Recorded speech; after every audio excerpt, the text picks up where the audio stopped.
So pleased to introduce you to Rebecca Paul. She is the Director of PLAN, which stands for Planned Lifetime Advocacy Network. They are based in Vancouver, British Columbia. They are Raptors fans, so it's okay. We love you anyway. Thank you. I am a Giants fan. Does that help? She's a Giants fan. Okay. She redeems herself. So there is redemption. There is. So myself and my sister have been following PLAN for quite a few years. We have a nephew with a developmental disability. He's 41 years old.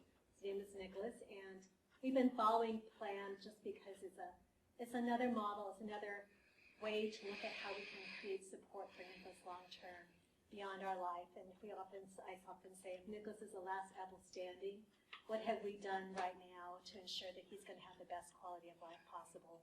And so the idea of PLAN, Rebecca will go into more detail about it, has always been very interesting to us because how can we invite more people into his life? I know myself as an aunt, I tend to be a helicopter aunt in a sense, like no one can love in the way we do, no one can care for in the way we do, but we have to realize our own mortality, that we're not going to live forever, and we're not, like Steve said, perhaps we become disabled ourselves before we pass away, but it's going to happen. So what can we do now to ensure it? So everything Steve has talked about and Irene has been awesome. So how do we also, just another tool, another way of looking at things that could be potentially great to incorporate into estate planning. We have it in our trust for Nicholas. We went to the Dale Law Firm, and so we incorporated the idea of having a connector, a facilitator involved in Nicholas's life will always keep people together around him. So Rebecca will go into more details about it, and we see this as just for GSBT, another, in addition to LPP agencies, another way to perhaps provide supports to families and individuals. So Rebecca. Thanks so much, Mary. Thanks for that introduction, and thanks to you all for having me here as part of your day. As fiduciaries and trustees and attorneys, you play a really key role in helping parents to plan for the future. So I just honor that, and the fact that you're taking 4 hours to come here and think about ways that you can do it more effectively is pretty great. And I'm happy to be here to talk about the role of people with disabilities and their families and their community in planning a good life and planning for the future. So that means as they work together with you, as you play the key important role, how they and you can work together to make that happen. So this includes planning for a good life for people with disabilities now, and also planning in a way that provides peace of mind for parents. As we've talked about throughout the last few hours, services change and staff people change, and there's a possibility that many of you will change your client load and your caseload within the next while. So as so many different things change and life is so dynamic, ensuring that our loved ones with disabilities have a core group of friends and relationships around them really is the only foundation for a good life, and the best way we find to provide safety and security for the future. So the things that I have to talk about today are about a lot of the same things that we've been talking about for the last few hours, but I feel like, in a sense, we're going to be getting out of our heads and into our hearts a little bit, recognizing that for all of us, the importance of friends and relationships to help us make good decisions, to plan for our future is important. And when we're talking about people with disabilities, they're no exception. The need to be a part of their community and belong and offer their own contributions is essential. And I also, the other part that I was thinking as I was listening to you is we're now going to move out of the boardroom or out of the office and into the dining room table. Because I know you all work very hard in the work that you do, but people with disabilities and their families 24 hours a day are making plans for the future, making plans for here and now, and that happens at home and in the park, at family gatherings and all kinds of places. And so while I know that you all do amazing work and care about this a lot, I want to kind of bring it back into the life and the life that we all have in planning for the future. So Planned Lifetime Advocacy Network is a group that I have the privilege of working with, and we're a family network. So we were started 30 years ago when, like many of you can remember, life was really different if you were a person with a disability. You weren't welcomed into the school system. You were still supported in a very medical model of support, many times still suggested that people with disabilities would move into institutional type settings. So really, people with disabilities, because of their way that their minds and bodies were built, weren't welcomed into the center of community. They were segregated. And the parents that started Plan recognized that it didn't have to be that way. They knew that life was going to be complex, and they knew that their sons and daughters were going to have support needs. But they also knew that they could be contributing citizens, and that they had gifts and capabilities and something to offer that we all needed. So this group of parents were really the first wave and the first generation of creating inclusion and creating the type of world and communities and services that we have now. And I know that some of you were involved in that shift from institutionalization into community work. So for the first several years, Plan worked as an advocacy organization. Some of our parents were the ones who sued the school board to make sure that their kids could be involved and learn with their peers.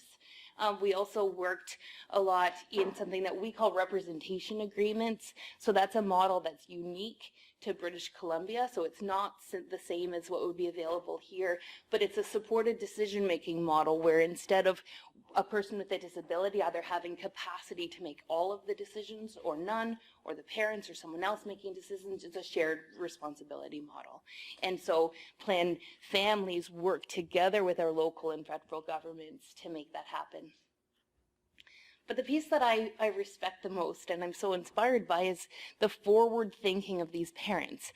They recognized that they were going to build a good life for their kids and community, not be 100% dependent on government or paid services, but they also said, if we're going to do that, then what happens when we're gone?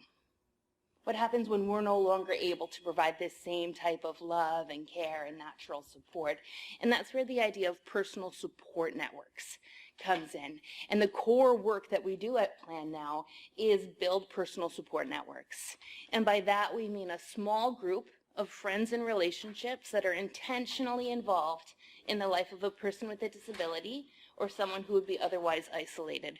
We're going to talk a little bit more about what that looks like and what that work is, but really just focused on the fact that relationships are what provide security. And throughout the years, we've created several resources, and one of them that some of you might be familiar with is called Safe and Secure, 7 Steps on the Path to a Good Life. And this, I've only brought a couple of copies with me today, but it is available as a download. So if you'd like to give me your card or your email, I'd be happy to send it along. And if you're already starting to wonder, well, how does this impact my role as an attorney or a lawyer?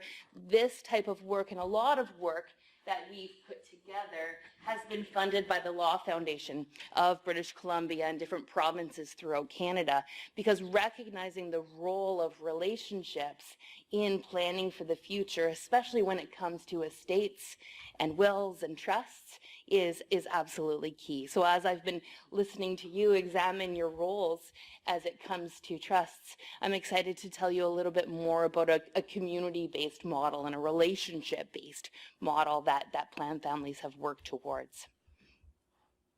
So throughout the years, our family network has grown to now support 100 families in British Columbia and also inspire several other groups across Canada, in some places of the UK, in Australia, and some places here in the United States.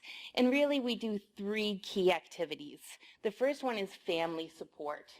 So families, we recognize, are really the key social innovators, because they're constantly planning their way out of complex situations and adversity. So the ability for families to support each other in mutual learning and sharing solutions is phenomenal.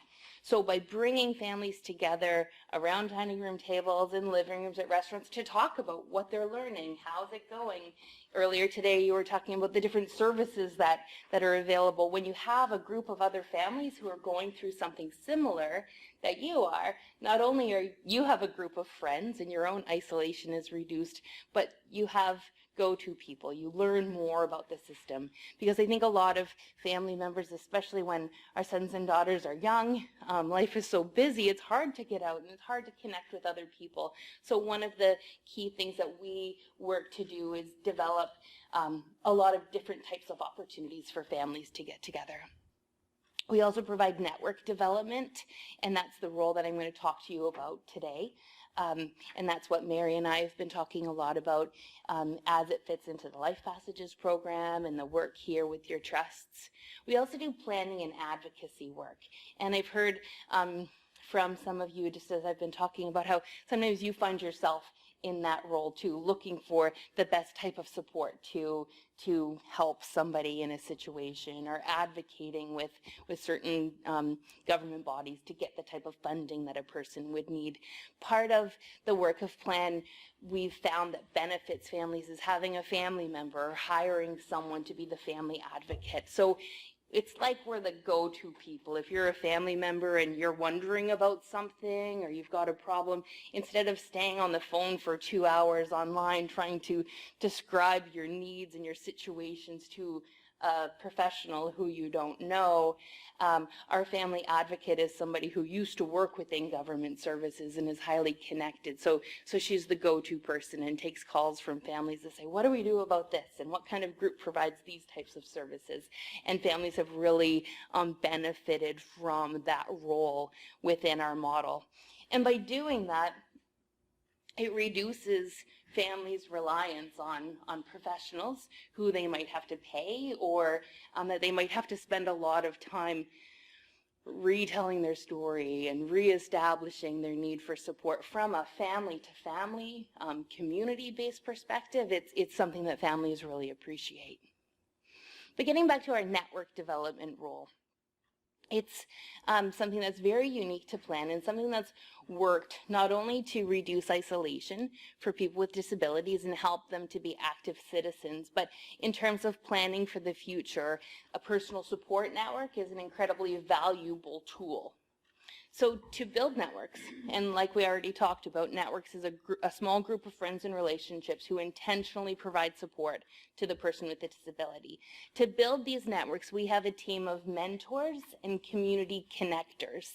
And each mentor works for about 4 to 6 hours per month with the person with a disability to help them build a good life now and to help them to plan for the future. So when we talk about a good life, that probably means something different for all of us. If we had the chance to be more engaged in this presentation and explore that, we'd probably have as many different answers as there are people in the room. So what we've done throughout the years is become pretty concise in what we talk about when we mean a good life.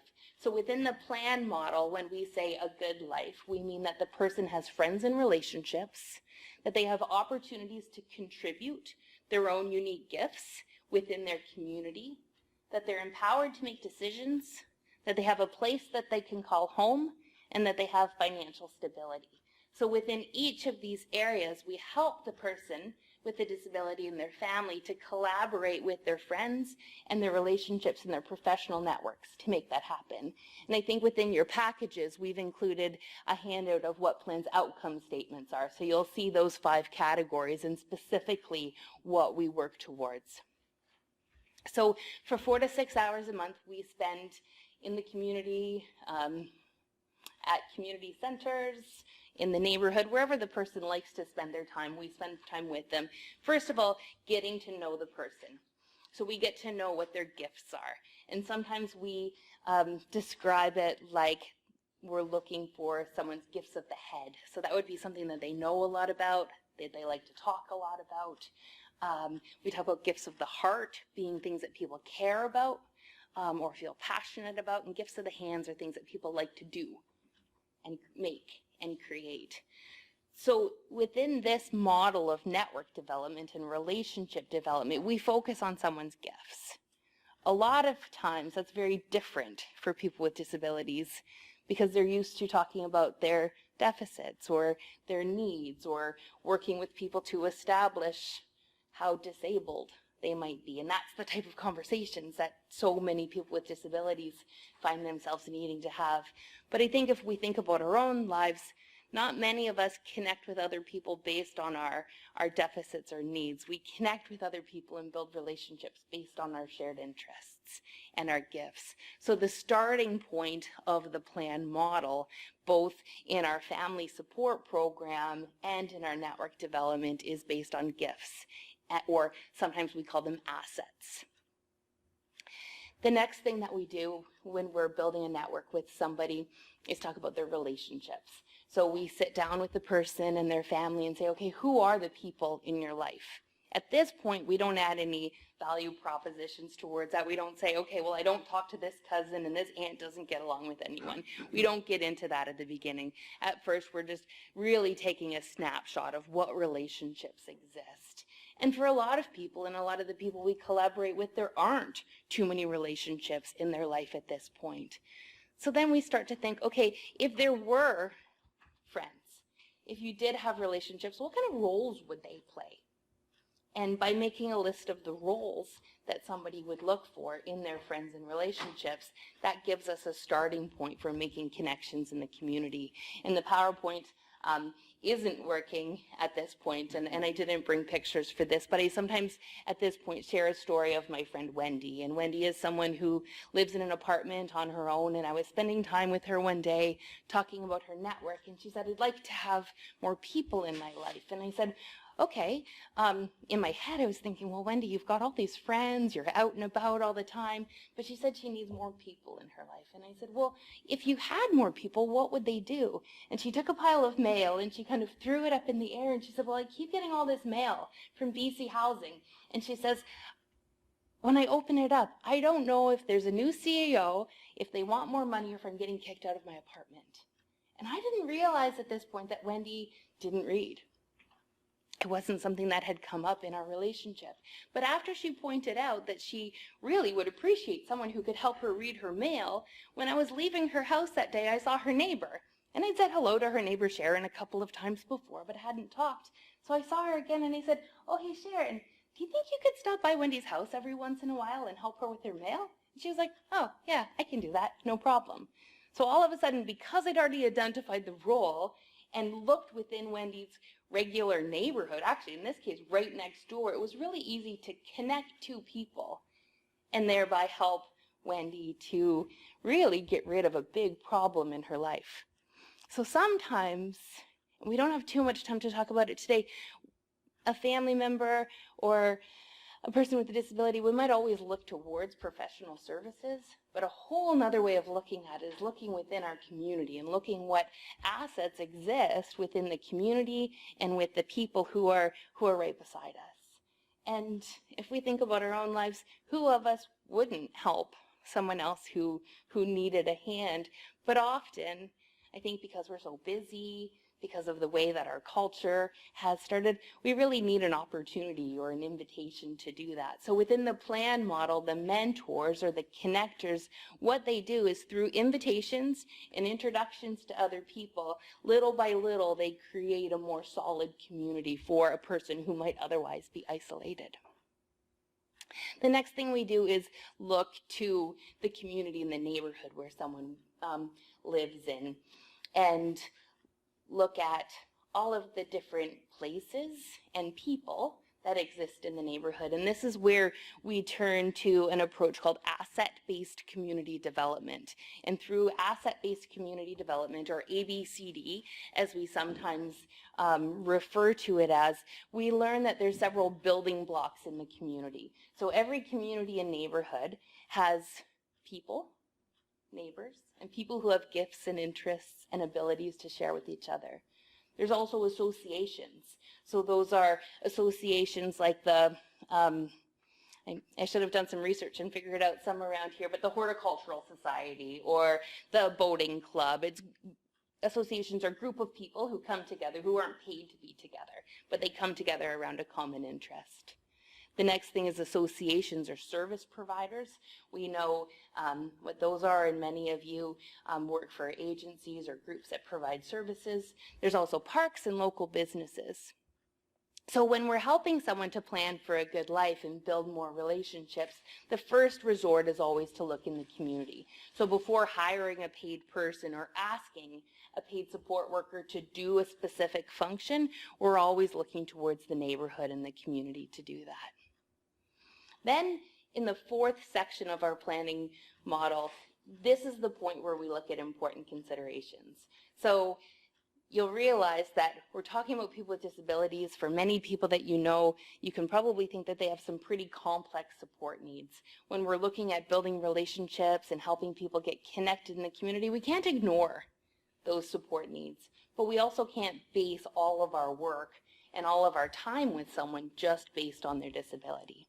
So in the conversation that we have about important considerations, we ask the question, what do we need to know about this person to help them be healthy and safe in the community while they're making new friends and building relationships? And some of the examples we can talk about here is if I introduced you to my friend Tom and said that Tom is blind, all you know about Tom is that he's blind.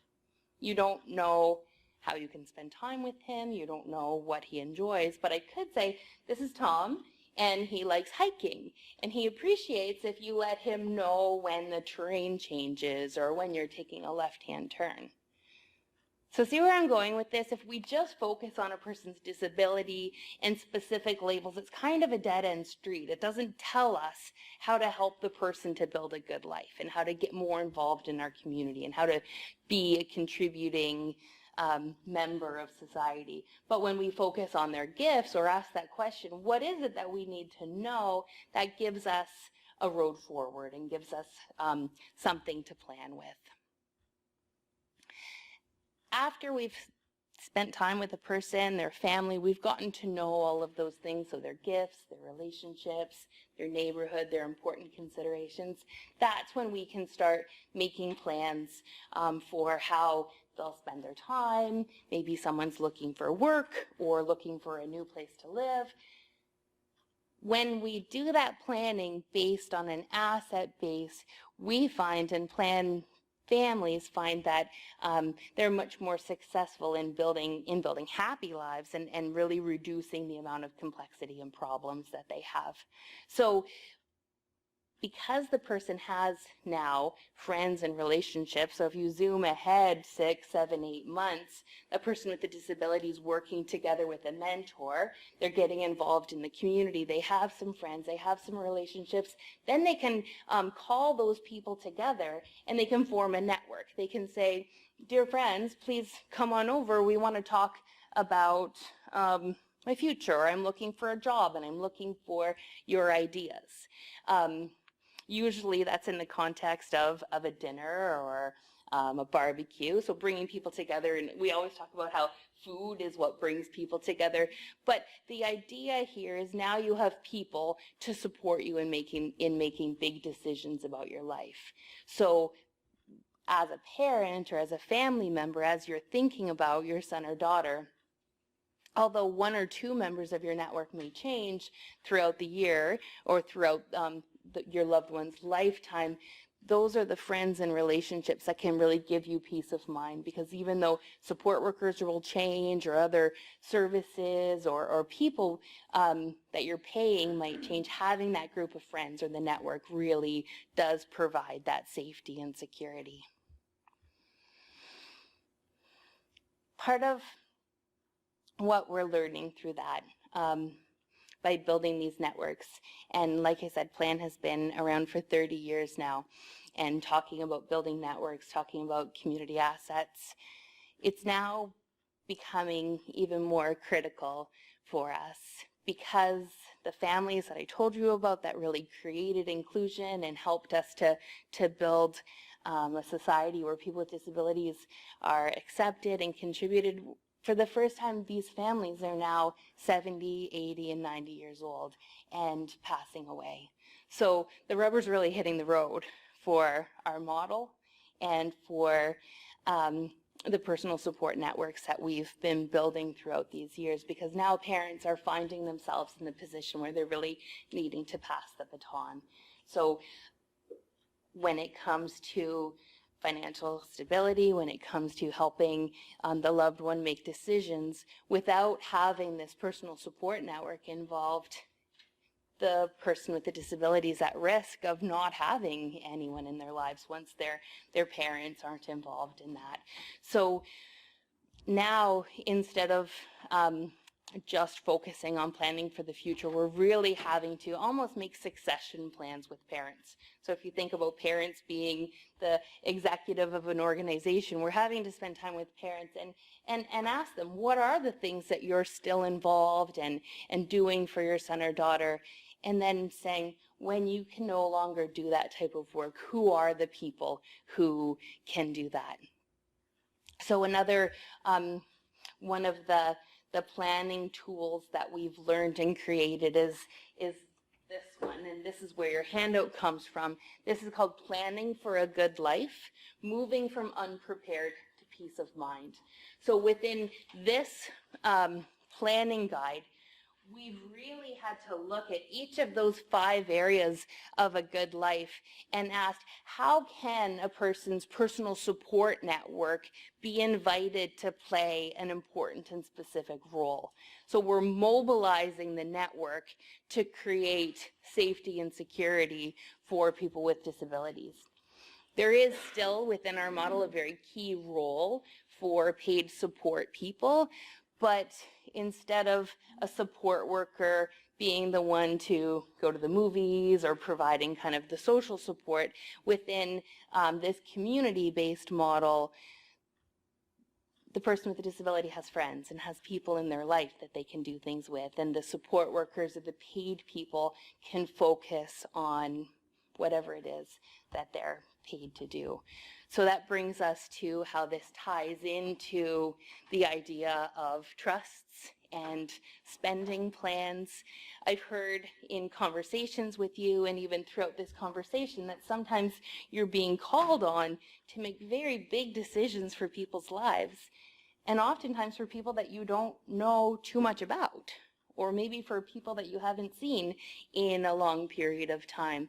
So the idea of helping people to build personal support networks can make your job much easier, so you're not in the position of needing to say, where do we go with this? How do I plan? So now all of a sudden, instead of just a case file on your desk that you're trying to make decisions for about disbursements from the trust, you could pick up a plan that the network provided to you and see, okay, this person really enjoys golfing and they need a new Hoyer lift and they need a new apartment that's closer to town. Instead of you needing to make all of those decisions and think about every aspect of a person's life, when a family has a personal support network, they can do that work for you, or do that work in a way ultimately, and the main reason, to benefit the person with the disability.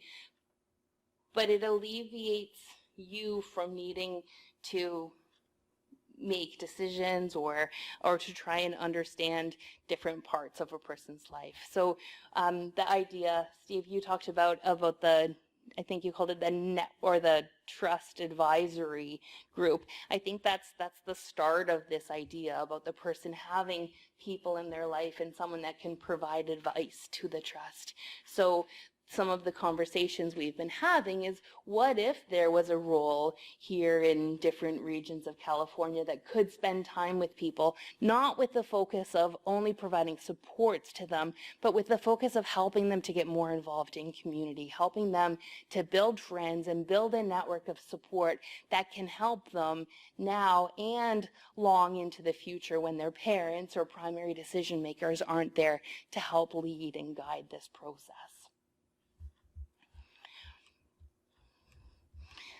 The concept of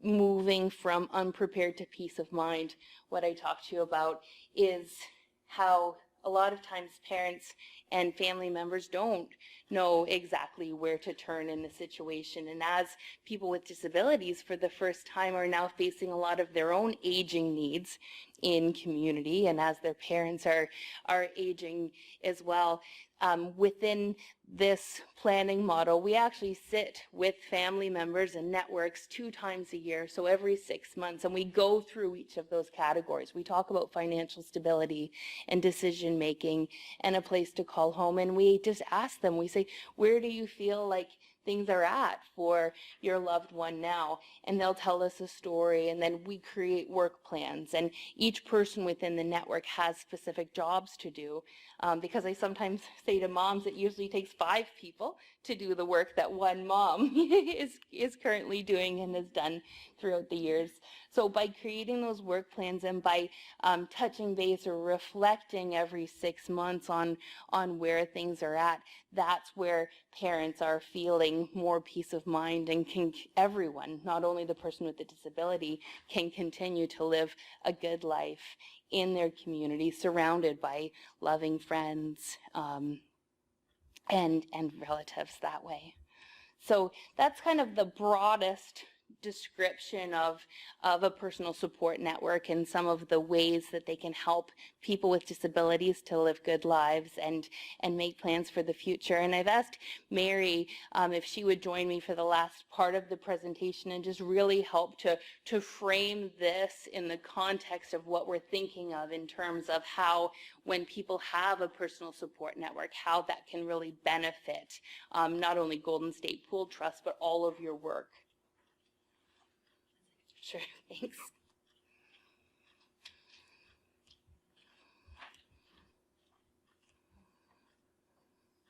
She was asking. Oh, thanks so much.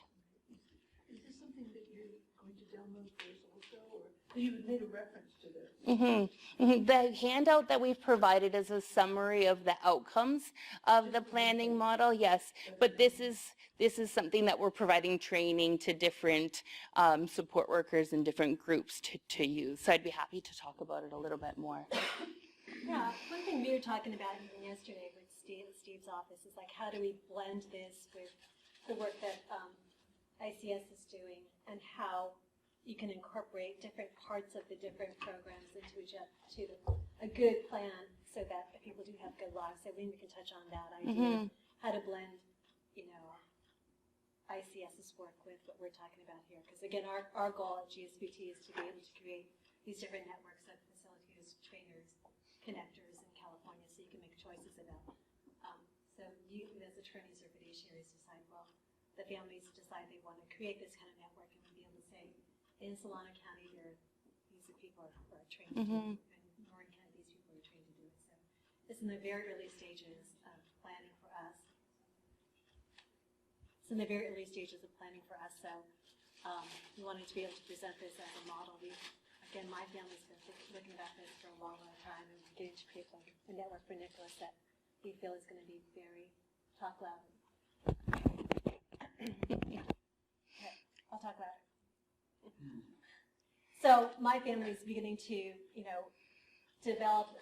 He's kind of a pilot, so we need to do this for Nicholas, so we understand what's involved for that, and really feel it ourselves. And because families have to be able to deal with your own vulnerability and your own mortality, that this is we're not going to be here forever for Nicholas. And so again, we have to be able to start now. So maybe we just chat about ways that, like you said, is very much kind of getting out of your head and into your heart, and just really feeling what a good life is like for Nicholas. So we always talk. He wants to go to Disneyland. He wants to see the Giants game. He wants to go to the Star Wars game in particular.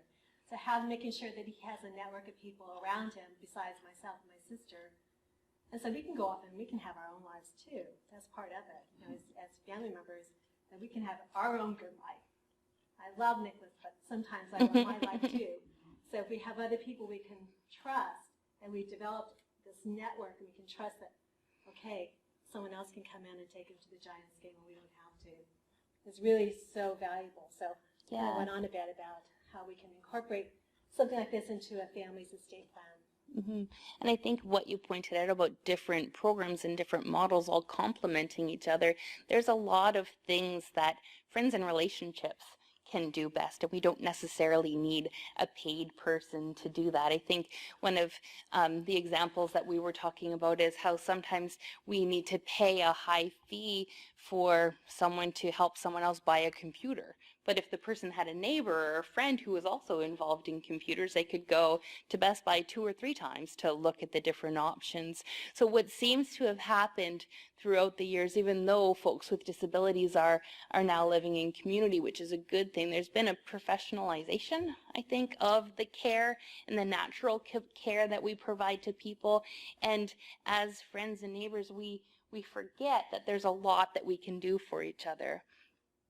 I was talking with a priest from a church who was at a workshop that I happened to be at, and I was just talking about his church, and he said, yeah, we have a lot of people with disabilities in our congregation. And I said, oh, that's great. I said, how are they involved? How do they serve? He said, well, I think I'd like to get a lot more training before I can talk to them about how they can be involved. And I said, okay, well, what kinds of things are they interested in? How do you think they might want to get involved? And he said, oh, I don't know.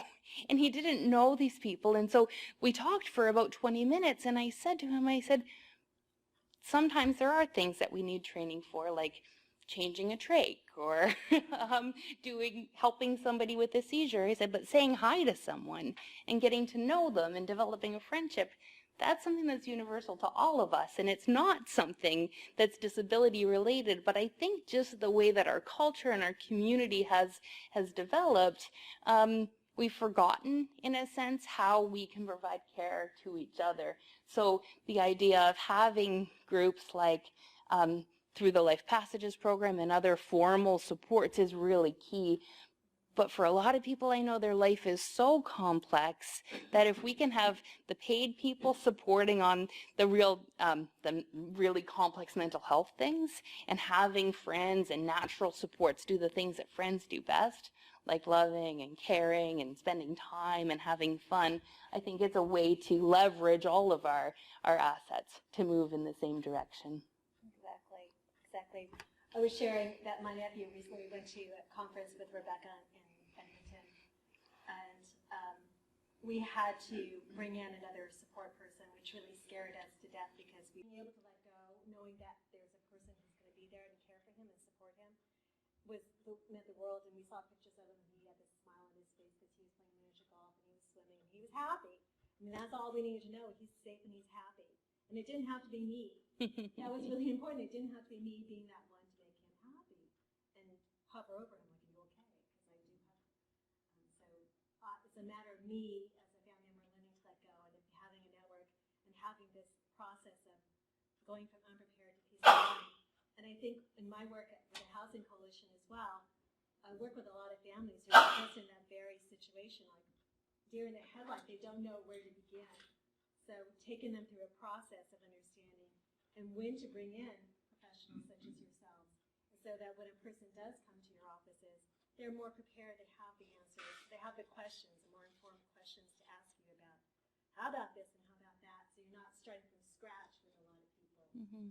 So I think that's also another way to kind of guide families and individuals through a process, so by the time they need to bring in professionals, they're more able to communicate what their needs are and their desires are to you as professionals.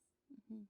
And I think, too, when you're having conversations with a whole network, a circle of people, that allows each person to add their ideas.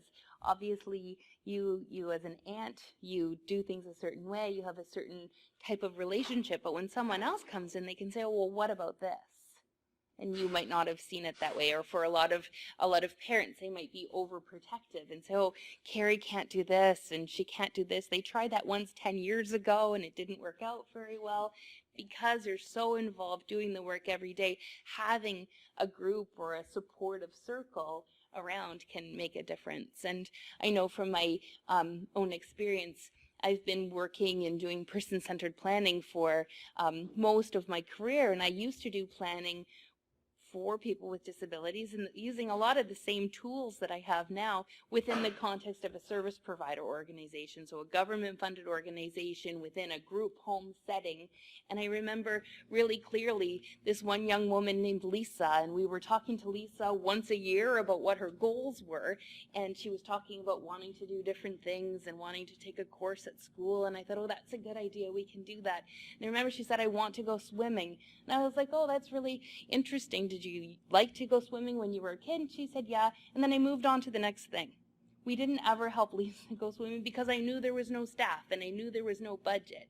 So because I was a planner, but I was working within an organization, I was encumbered by a lot of my own just restrictions and knowing that I couldn't make it happen. So I didn't say to Lisa, no, swimming's not a good goal to have, but I just didn't put any energy and intention into it because I knew there were a lot of other things that we could work on. But when you have a network of friends and relationships that aren't paid to be with you, you can brainstorm, you can dream up what the person's best life can be, and then little by little, through us all working together, make that happen. So in the looking in kind of a person-centered planning model, when you have a personal support network, it's unencumbered because money is not involved. You decide the person's goals or dreams, what's needed, and then you look to community and to professional supports to make that happen. So I think that's a big distinction. Yeah. The other thing about person-centered planning that's out there is a really big topic nowadays. It's kind of come back in vogue. It's a piece of paper, ultimately. Unless you breathe, trust is a piece of paper as well, right? It's a contract. I've often heard Steve say it's a contract. But how do you breathe life into that person-centered planning, into that trust? And I think having organizations like the LPP agencies and the model like that, creating a network, is a way to continually breathe life into it. So it's not just Nicholas Jason Neville Special Needs Trust. It's Nicholas Jason Neville, the person. What's a great life for him? That's what we're really excited about creating for him in the future. It's kind of network. Mm-hmm. And it all fits together, and I think the piece about looking at the families as a whole and looking at communities works because parents often, especially parents who don't have a lot of services for their sons and daughters, they dedicate their entire lives. And so even though their will might be set up, even though their trust is set up, without having other people to talk about and to talk about what the plan is for the future, how long the trust might last, and how after the parents are no longer there you can continue to fund the trust, without having those conversations or people to talk about, all you've really done is crossed off one thing from your stress list. You still worry, you still can't imagine. But with the support of loving friends and relationships, be it extended family or be it other people from the community and friendships, parents can have peace of mind. And then as soon as they get worried again, they can just call the network together and have a conversation about it and put people to work. And so the model, as I was saying, right now we are experiencing many families who are passing away and really needing to depend on the person's circle and network to step into those key and important roles. And because people have friends and relationships in their life, it means that they can continue to live the same quality of life in their homes and apartments, and not only have paid or professional people in their life. Are there any questions you guys have? Well, I have a couple of things just as we get started with this. So as a fiduciary, okay, so I'm just trying to think of here how we would make this work. So a couple of things. One is, what? Want to come up? Oh, I guess I could. Sure. I was just going to say, well, one of the things is, do these things run on their own? Here, I mean, can you just create one of these networks and does it run on its own, or what do we have to do to facilitate it? Mm-hmm. We have a team of mentors that work 4 to 6 hours with families per month, and that's ongoing. for the rest of the person's life, because while the work happens all throughout the month or throughout the months, networks do need to be facilitated, because like I said, while we all want to help, we sometimes depend on an invitation or an opportunity to get involved. So the role of the mentor, the connector, is really just helping people's friends and relationships to know what's needed and know what that is. Okay, and then the other thing, just for me as a fiduciary, and I like your example of, once again, the swimming and that kind of thing, because I know a lot of times we probably suggest things that we can deliver and ignore things that we can't. Yeah. But in the end, as a fiduciary, I'm looking for a list of deliverables. You know, I mean, I got ledgers to keep. I've got checks to write. You know, I've got things to account for. So how would that work? Mm-hmm. I think within this model, when we talk about a good life and we talk about all 5 areas, we're not just talking about financial security or a place to call home, which involves the support that people need. We're talking about friends and relationships and contributions. We're not just working as one of them. So because we're looking at the whole person and the whole family, the deliverables in each one of those areas impact the others. So through stories, through accountability, we have a very robust accountability that we have with our mentors, because they work, like I said, 4 to 6 hours a month. So while they might work with 9 families, that's still only 16 hours, and all of their time is out with people in their communities. And so we provide monthly updates to the families and the entire network. And then each of the areas, like you have on your sheets, we don't just say, okay, we need the person to have friends and relationships. We've broken that down to say, okay, if the person has friends and relationships, what would that look like? And we've broken it down to the point of that the person has an active network, that the network's involved and engaged, that the network provides practical support. So as a fiduciary, if we were asking the mentor, the connector, and the person to work on establishing more friends and support, you'd say, oh, well, how are they actively involved? What kind of practical roles do they play? Or why are we paying this person $30 an hour when the person's friends and relationships could be the ones out playing golf? But also the network being able to say, hey, Steve, it's time to pay for Nicholas's annual trip to Disneyland at Christmas time. So the network would be that reminder of, you know, communicating with the trustee, the fiduciary about that. Okay. Pat, you had a question? Does your group serve mentally ill, brain-injured individuals and developmentally disabled persons, or just developmentally disabled persons? No, all 3 that you just mentioned, and some older adults, some people with fetal alcohol syndrome disorder. We basically don't have any like diagnostic criteria. Anyone who is feeling isolated and wants to get connected within their community and plan for the future, this is a model that works well for them. I can think of, 10,000 40-year-old perfectly healthy working people Yeah. who would like to be helped, who would like to be connected to their community and have a group of friends. But I mean, that's a really tough thing for to get people to want to be friends. I mean, especially when some of the clients who are the most isolated are hard to be around. Yeah. And a lot of times with those folks, it's their own social behaviors that are keeping them isolated. And so the role of the mentor and the community connector looks very different with each person. And so they might be spending time together for a year and a half before they find that one person who they click with to develop a relationship. So in terms of measurement and data, we don't say, oh, a personal support network means that there's 8 people.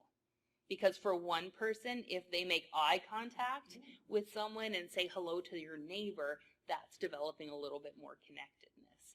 And so, so the things that we measure are very specific for each person. But you're absolutely right in that this model is as relevant for me as it is for the most complex person I know. And that's because we're dealing with building community. We're not dealing with the disability issue. And we don't have time to talk about it today, but in terms of neighborhoods and communities, there's all kinds of factors that are making us lonely and disengaged. And part of it, and the easiest one to understand, is if we think about the neighborhoods we grew up in or our parents grew up in, if we needed something, we'd ask our neighbor. If we needed a cup of sugar, we'd ask the person next door. Now there's a 24-hour grocery store. So all of those factors that have happened in our community has really made an even more significant impact for people with disabilities. You had a question? Yeah, one of my questions is, yes, there's the focus person who's difficult to deal with and gets isolated because people don't enjoy being with them and all.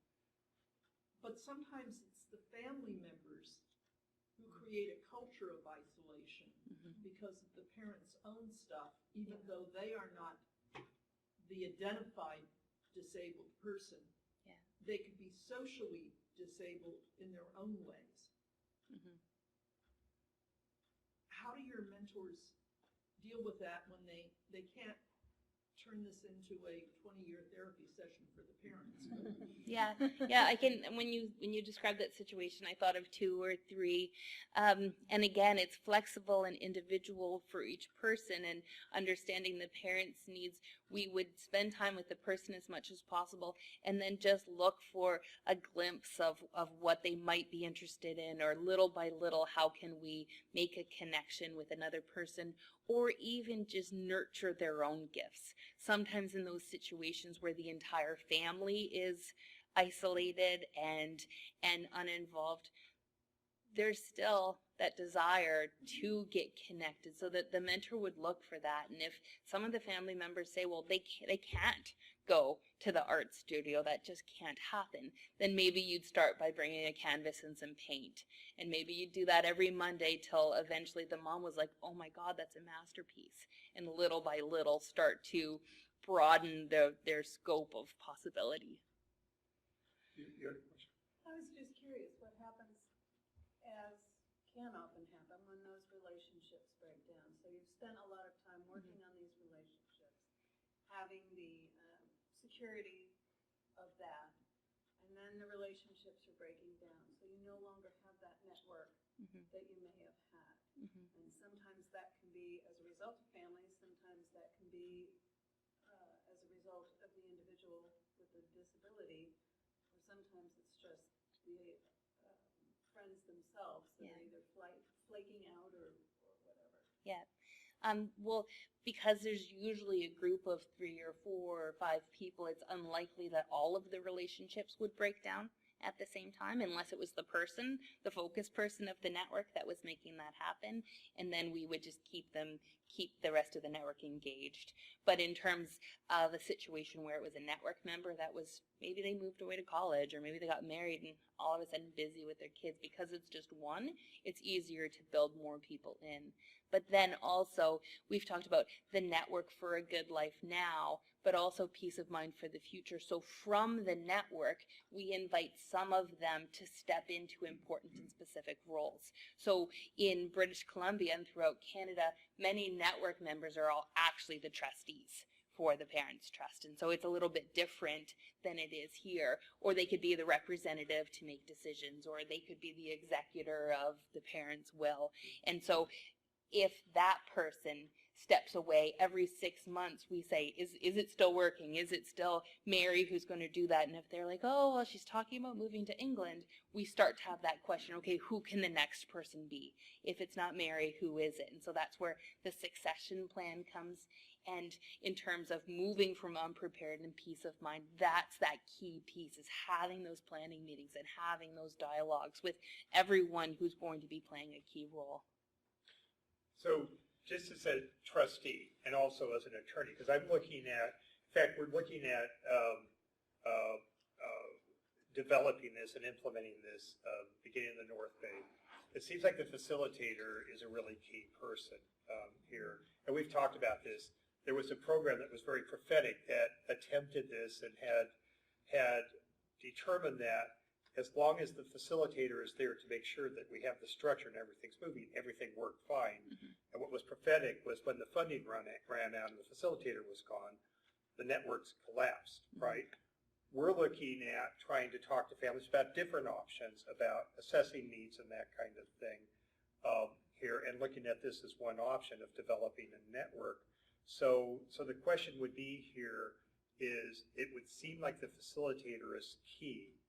So that could be any number of folks, and could it be an LPP provider? Mm-hmm.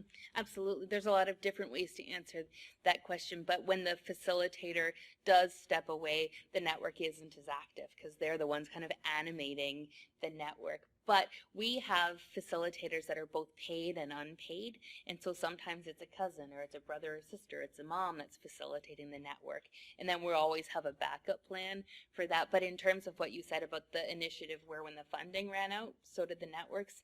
To protect ourselves from that, plan doesn't receive any government funding, and the funding that we do receive is from foundations that give us money as a gift, and our families also pool their money to hire the mentors and connectors. So they pay a monthly fee to have their mentor hours and also the community connections and the navigation. And that's because we can't depend on our government services not to change or the support. We know by nature people are going to change, and that's how governments work. And so we don't accept any funding that could run out. Of course, we're looking here of oftentimes using the funding of the trust and doing this Yeah. as an option. Yeah. Amy, you had a thought or I just was, so what is the monthly fee for families to have this planning process in place $300 per month. forever? I mean, for infinity, because you're Yeah. talking about it from now till your beneficiary, your child. Yeah. So parents actually put a clause in their trust that directs the trustee to pay the plan fees. so what we would be looking at here would be, in fact, the theme is adapting existing programs that have proven to be effective, and this has been effective. We're going to try to do something that here is that we're trying to put a different structure to this to make sure that we, for the families who want to do this, where this would be appropriate, to make sure that we have the funding. And the other part of it is, I think it's pretty key from what we saw is that the facilitator, not that you want all the facilitator to do all the work, but if you don't have that structure, then it collapses. Yeah. And I think that's the key to this. The thing we would look at is, and it would go back to what we had talked about in the last session about delegating authorities and being able to rely on outside folks that you delegated this to, is to make sure that, once again, we need some documentation about what the decisions are based on here. And what we would do is we would work and adapt that to make sure that matches up with our laws. Yeah. And this would be adaptable. Once again, we're looking at doing this with the Golden State Bull Trust, but I don't see that there's any reason why this wouldn't work with a private fiduciary or corporate trust. I think you're right. And what we think about in your role as a fiduciary, if you could just call the person and say, can you tell me more about this? Or why is this important in your life? There's probably a few people that you can, but most often if you're dealing with someone with an intellectual or developmental disability, they're not articulating that. So with the presence of the network, they amplify the person's voice, they represent the person, and not only their disability, but their gifts, their interests, their contribution. And so you could call the network. Or you could just say, okay, network, this is what I want you to provide me every year, this, and this, and a spending plan. So that's how it would make your job easier. As we were discussing yesterday, being that I come from an institution, was raised in an institution, at one level I don't like institutional thinking, but on the other hand, I'm the trustee of a pooled trust, and I need things in a very organized fashion because, quite frankly, I don't have 3 to 6 hours to go through with all my beneficiaries. So what we would need back is we need communication back from the network about, once again, documentation about why we're doing the things we do. And then we also need a set of deliverables for the fiduciary part of that of what we're covering. I think that's a lot of what we need to work into this whole thing. Yeah. Yep. And I think that as we continue to do that work, this planning model, and I'm happy to talk more about this in another time if you're interested. It would be easy just to add the financial aspect to it. So what do we need to do? Who's going to do it? What will it cost each year? And then as things change for a person's life throughout the years, you just update that and submit it. Great. 2 minutes left. The thing that I would kind of suggest, because I think we're kind of at the point where we need to tie this up also in about 4 minutes, they're going to run us out of this room here, so which maybe is a good thing here. I think the theme that we're looking at for both, the LPP project and the network, and in many situations, I think what we're looking at is trying to bring those two things together, is coming up with systems here based on existing programs that have already been proven about how can we adapt that to trust administration. I know for the attorney, as we work on this, we're probably going to be looking at how do we develop language and that sort of thing that can be incorporated with this, where, once again, my expectation is when we have a network is that we want to have the trust do what it needs to do to support that, whether it's paying the facilitator or also paying for the folks within the network to be able to do the things they do. We also have a level of accountability that we have to work within this documentation, because once again, we have the fiduciary who's relying on this group here and has to have confidence that you are prudently delegating those duties. Yeah. And as long as, and what the law says is, as long as there is not a reason for you to disbelieve here what's going on, as long as the person, they haven't stolen in the past or misrepresented themselves, there's a safety in doing this. But once again, we need relevant documentation here and a relevant plan for the fiduciary to feel confident that they can go ahead and facilitate this. And I think that in this context, you would have an entire group of people that could provide you with that documentation and the plan. So not just a paid person, but a paid person in the context of 5 or 6 people that can help you get what you need for that. Well, we'll tell you here that there are lots of states that are looking at this. The shiny object right now, I probably shouldn't be, is person-centered planning. This is about the most person-centered plan you've ever seen when you see the thing up in operation here. And I think that there's many ways this could be adapted. And we're looking here, and I hope you appreciate that. We're looking at this for the Golden State Pooled Trust, but part of this is we're trying to create models that would be duplicatable, no matter whether it's a pooled trust or private fiduciary or another pooled trust or a corporate trustee. I think when you have things that are only that can only be done with one group or another, you've just minimized the effectiveness of it. And what we really need in the end are relevant ways of assessing the needs of the person with a disability, which probably should include their wishes as well, just for the hell of it here to be able to serve our folks and with the goal of having the best quality of life possible within the means that we have. Yeah. Any last words? And then we do need to cut this short. Go home. I just Lauren. want to say quick, the education of this information to all of the professionals in our industry would just make us all a lot better. This is really significant. Well, I think the thing too, if we had some time in the few minutes here we have, is to reach out to the fiduciary and think beyond what we've traditionally done. And the part of this, and I know that we've been working with a number of fiduciaries where at first they were kind of going, why would I delegate some of these activities that I'm charging for? And what we found for the attorneys who've done this here is that they've been able to spend less time per beneficiary, but been able to handle more beneficiaries. And I would say, I wish there was a way to quantify this, the satisfaction of your referral sources goes way up And it here. would cost less than what my hourly rate would be to do it myself. So I could see with the network or with an LPP agency here, you might possibly make less money on that case, but you're going to do a better job.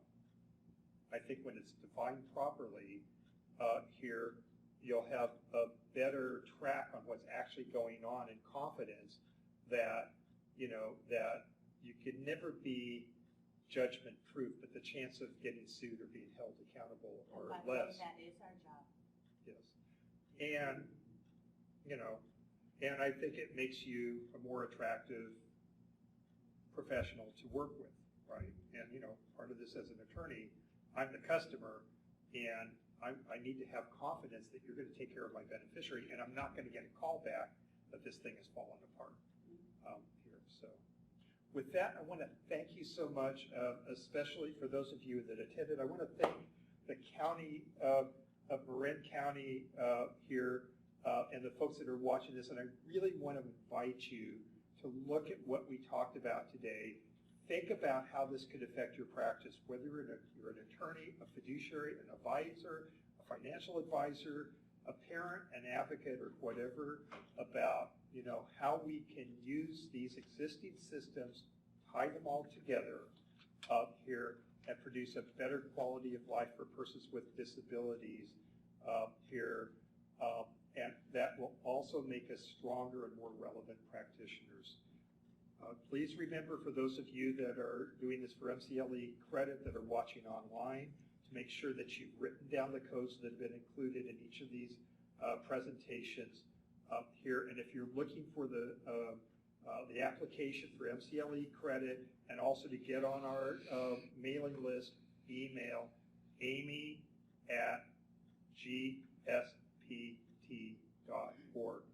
Thank you very much. Happy advocacy.